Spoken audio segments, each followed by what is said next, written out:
Bueno, seguimos charlando de este tema, ¿no?, que les hemos propuesto hoy como tema central de nuestra cobertura, que tiene que ver con los 25 años de la reforma constitucional del 94, un acontecimiento que reunió prácticamente a todo el establishment político argentino de los últimos 30 años, aquí en Santa Fe, en el Paraninfo de la Universidad Nacional del Litoral. Y bueno, una larga trayectoria política y una larga experiencia del doctor Carlos Caballero Martín, que nos acompaña, con el doctor José Manuel Benvenuti. Se ha trabajado muchísimo. La verdad es que habrá que decir, ¿no?, que más allá de todo esto que significó la reforma constitucional para la Argentina, ha sido un trabajo enorme durante 3 o 4 meses, que demandó, yo diría, ir a consultar los manuales, pero también acordar y consensuar temas políticos fundamentales para la nación. El Congreso envió gran parte de su biblioteca aquí, a la sí, UNL. Sí. Bueno, el doctor Carlos Caballero Martín, había internet recién, asomaba internet. Y te digo una cosa, esto es un hecho trascendental en el mundo y novedoso, porque no hay en el mundo convencionales que se reúnan para discutir la Constitución que hicieron a los 5 años, a los 10 años, a los 15 años, a los 20, y hoy teníamos armado todo para los 25, teníamos los paneles hechos, todos, pero vino este decreto presidencial de que viene el presidente a hacer el reconocimiento y tuvimos que ir para atrás para no hacer actos paralelos, ni mucho menos, ¿no? Claro. Porque es otra cosa, más novedosa todavía. Carlos, bueno, significó un trabajo enorme desde lo que ha sido la tarea organizativa en sí, pero además en los bloques, en las comisiones, y bueno, y contar con figuras relevantes de la escena política argentina que trascendieron a la reforma, ¿no? Claro, lo más relevante. Mucho más allá. Claro, lo más relevante. Yo diría lo más relevante de la escena política argentina, ¿no? De la derecha hasta la izquierda, ¿eh? Expresidentes. 18 expresiones políticas distintas había. Por eso yo te decía hoy que, aunque desde el punto de vista de las elecciones no fue la elección más concurrida, desde el punto de vista de la representación política fue la más importante de toda la historia argentina. La más democrática. 18 expresiones políticas. Carlos, ¿no? ¿Cuántos convencionales constituyentes aportó Santa Fe a la convención? ¿Ustedes lo tienen? Nosotros teníamos el doble de los diputados más los senadores. O sea que teníamos 19 diputados y 2 senadores, 21 por 2, 42. Pero hubo una representación muy variada, porque estaba el justicialismo, el PDP, el Modín, que sacó mucho, Frepaso, radicalismo, y Iván Cullen, que no se sabe todavía quién representó, porque él dice que fue independiente. Pero a Iván hay que reconocerle, entre otros muchos méritos, que fue el único que se manifestó independiente, pero no fue reconocido nunca, pero en la sesión de votación, que también tuvo una anécdota, ¿te acordás? Si se hubiese votado el jueves anterior, seguramente hubiese terminado en un gran despiole, porque estaban las cosas muy, muy complicadas. Alfonsín pidió la palabra y vamos a hacer un cuarto intermedio, votamos el lunes. El lunes ya toda la gente había venido con la idea de que, y aunque parezca mentira, la Constitución fue aprobada por unanimidad. Sí, sí. Yo lo que me acuerdo del episodio del comienzo, ¿no? Cuando Monseñor de Nevares dice, yo me voy de acá, y se fue. Y hay un reto a duelo también. Hay un reto a duelo también. Se va Monseñor de Nevares y se va una joven maestra que era colaboradora con él en la secretaria de Galarza, creo que se llamaba, una chica Galarza muy jovencita, que se van los Y hay una sola convencional que no se presentó, la esposa de Palito Ortega. Así es. Electa, ¿no? Sí, sí, sí. No se presentó. Hubo muchos gobernadores de provincia. Sí, sí, eso me acuerdo. Sí. Entre ellos, Reutemann por Santa Fe, Ortega, Kirchner. Sí, sí, sí. Moine de Paraná, Mario Moine, claro. Sí, señor. Sí, sí.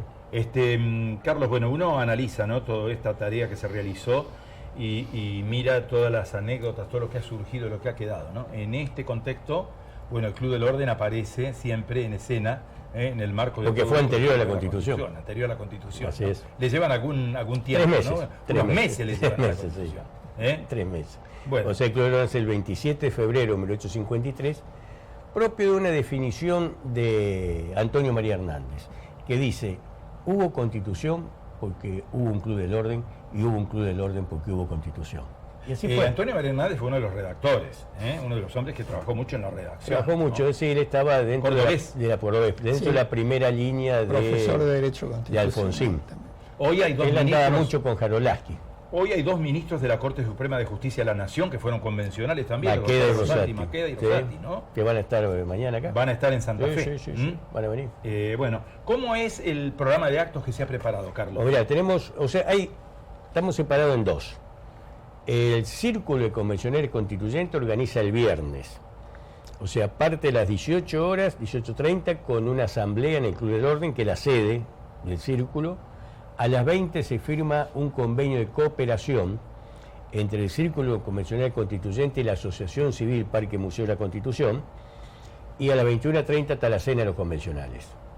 Al otro día, el sábado, ya cuenta por ceremonial de Presidencia de la Nación, que en el Museo Parque de la Constitución viene el Presidente de la Nación a entregar una distinción a cada uno de los Se han convencionales. acuñado, ¿no? Unos... Se han acuñado, sí, no conozco que qué van a es, ser pero entregadas a los vi el convencionales. decreto que se acuñaba una medalla, sí.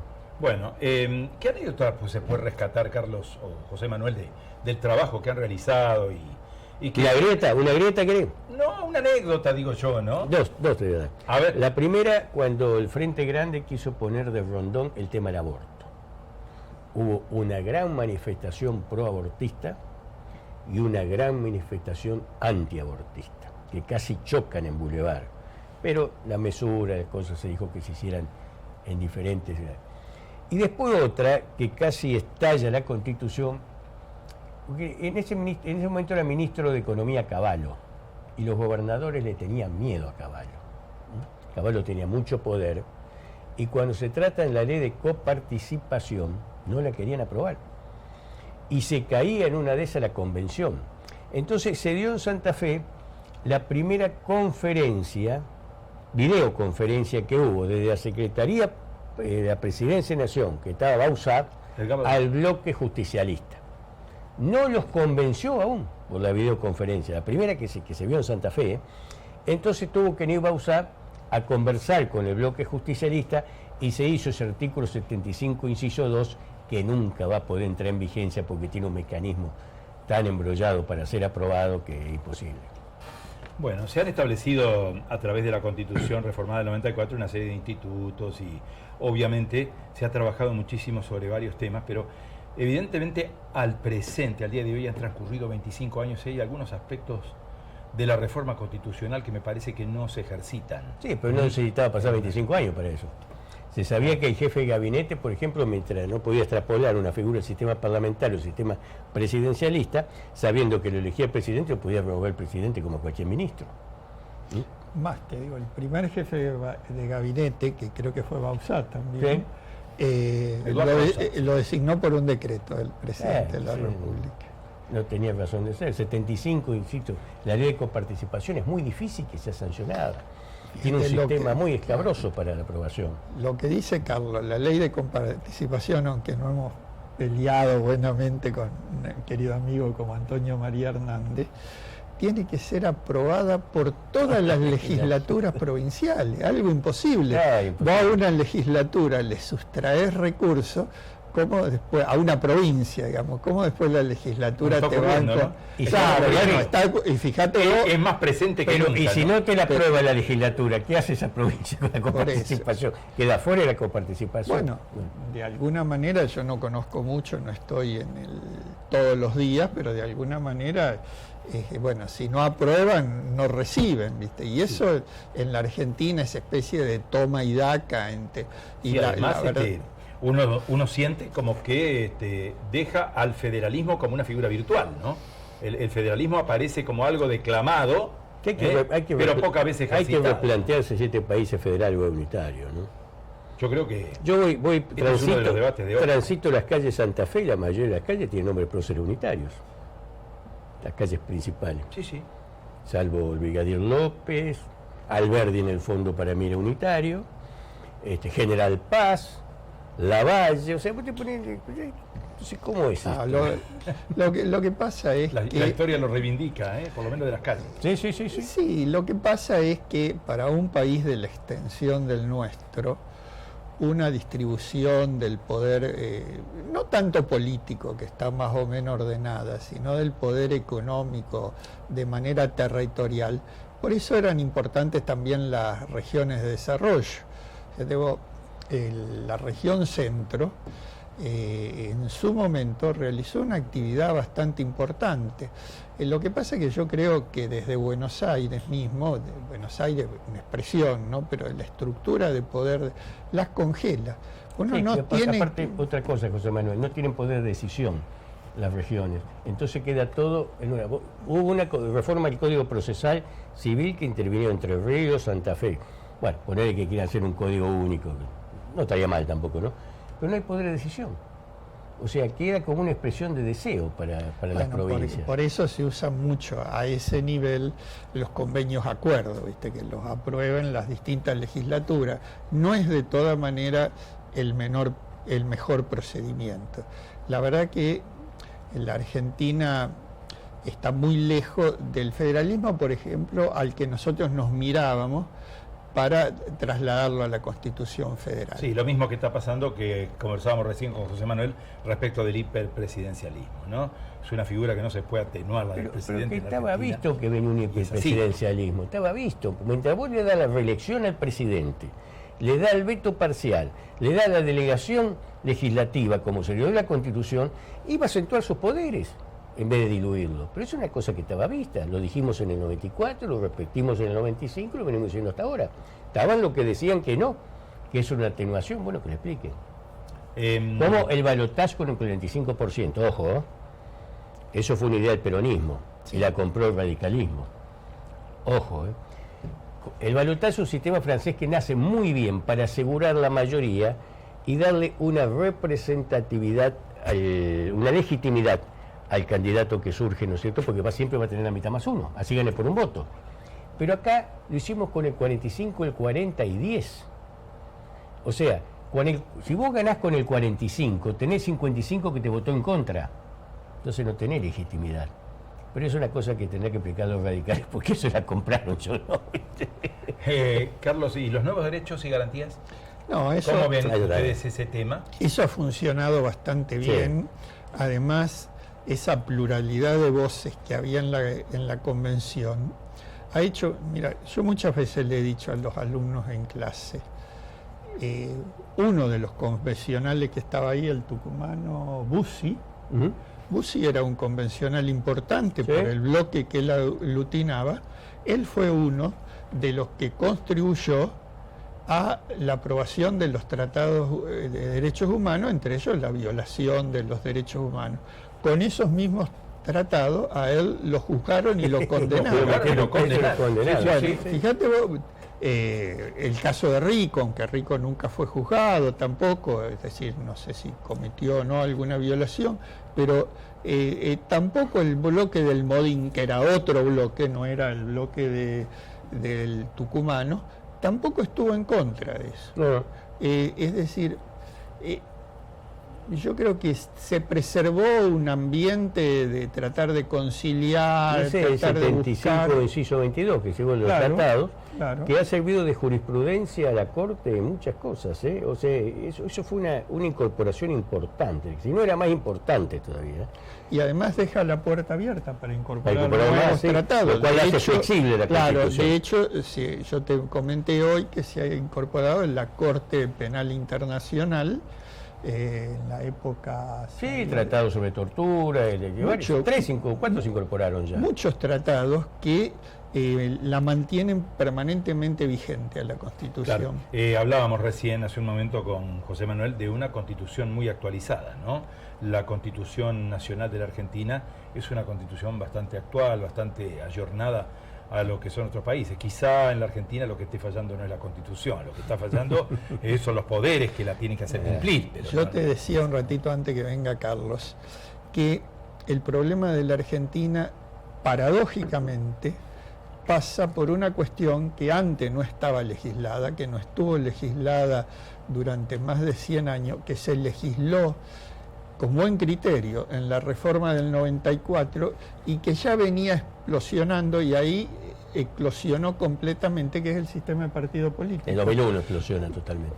hoy la Argentina no tiene sistema de partidos políticos. Entonces es muy difícil, porque vos para muchos temas necesitas mayorías calificadas, y en la Argentina lo que tenemos, cuando se alcanzan, lamentablemente son mayorías transitorias para un tema, para otro, y no verdaderamente podés desarrollar un programa político de fondo. Uno se pregunta a veces, ¿no? Yo me lo he preguntado porque lo observo en la sociedad, sobre todo, si son las figuras carismáticas las que potencian a los partidos, sí, o son los partidos los que potencian a las figuras. Antes de los partidos, ahora son las figuras. Claro.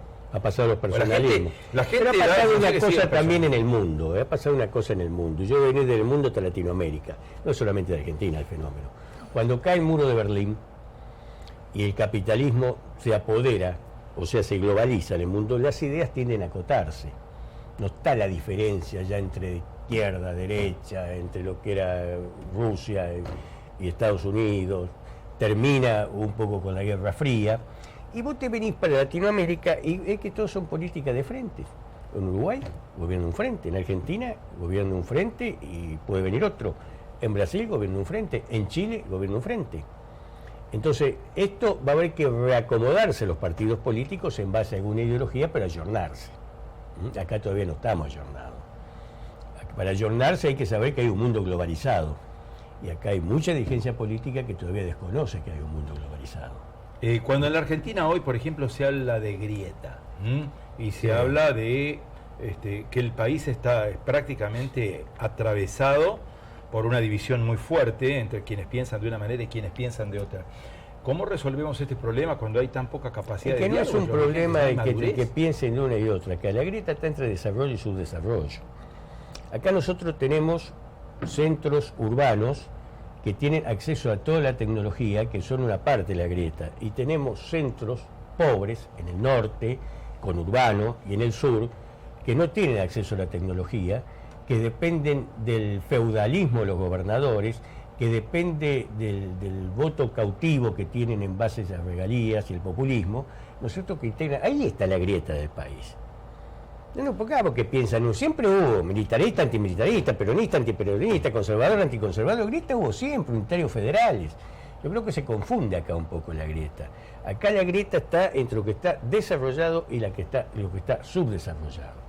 Y vos ves cómo se conformó ese conurbano. Ese conurbano se conformó cuando había un desarrollo industrial que atraía las corrientes migratorias del interior a concentrarse en la provincia de Buenos Aires, cerca de la capital federal. Ahora eso desapareció por muchas cosas y va a seguir desapareciendo por el desarrollo tecnológico. Pero además yo creo que existe otro factor que es muy importante, que todo el desarrollo que pudo significar... desarrollo ya te da con Frondizi. Bueno, perdón. Yo creo que Frondizi fue uno de los grandes políticos que tuvo la Argentina. Una chance. No, está bien, Carlos. Pero yo pienso que todo eso está vinculado, y mira, lo vengo estudiando hace más de 40 años, cuando hice la tesis doctoral sobre el federalismo. ¿Qué pasa en la Argentina? No existe verdaderamente un correlato entre la cantidad de gente que va dejando el interior del país y va al Gran Buenos Aires y verdaderamente los recursos, los medios, los bienes que vos vas gestando en esa región. Hoy, por ejemplo, más del 40% de... Lo que pasa es que la geografía de la Argentina ha cambiado totalmente. Hoy vos tenés un rectángulo, por llamarlo de alguna manera, irregular, que empieza más o menos en La Plata y que termina en San Nicolás. ¿Sabés cuánto vive ahí? El 42% de la población de la Argentina. Ahora no hay un correlato con los recursos, los medios... Buenos Aires, provincia, tiene el 40% del Producto Bruto. Claro. Ahora, lo que dice es cierto, porque fíjate vos, acá, en cualquier zona rural, el productor se va primero al pueblo, después van los hijos a estudiar en la ciudad, se estudia y después se vienen de la ciudad y empiezan a multiplicar. En Francia, al productor lo subvencionan para que quede en el campo, pero tiene todos los servicios. Sí, sí, sí. Que Claro. acá los tenemos, acá electricidad en el rural hay hace poco, ¿eh? Carlos, se nos va el tiempo y José Manuel también. Atajémoslo. De aquellos 300 y algo de Sí. convencionales que participaron en la reforma del 94, ¿cuántos están vivos hoy todavía? Porque los años han pasado, ¿no? Y por una condición natural nos vamos de este mundo. Según nos ¿no? comunicó la Cámara Nacional Electoral, 80 fallecieron. Fallecieron 80 de los más de 300 que de los más de tenían. 300. Bueno, así que vamos a tener- 105, eran 307. Así que vamos a tener una Claro, presencia. no se- quizá no, importante. Dos renunciaron, se fueron.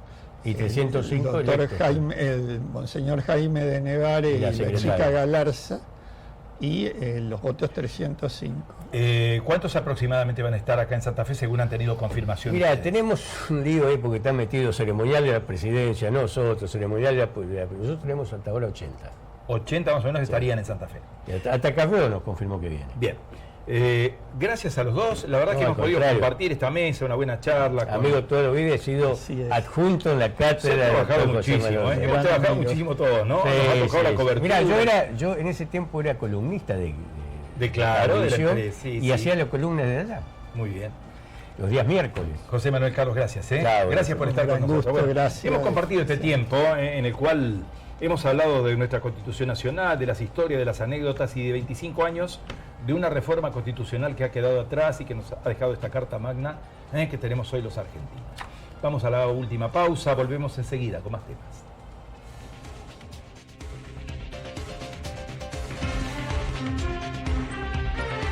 Endulzame. Seguinos en nuestras redes, Facebook e Instagram.